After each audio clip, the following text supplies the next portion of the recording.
abstrato é uma coisa que precisa de cabeças pensantes, que nem estamos aqui. É um prazer, foi muito grande de fazer essa rapaziada toda pensar num enredo tão grandioso, um enredo que realmente precisa ser muito bem elaborado.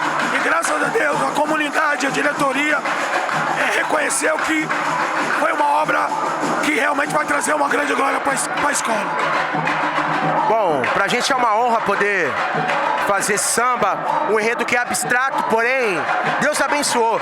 Nós somos só um mensageiro do que Deus manda pra gente. Então, pra gente, a gente não sabe nem explicar o porquê, como que a gente chegou nessa obra, porque somos os mensageiros da obra. E Deus abençoou e tamo junto. Vambora. Canta aí, Luquita!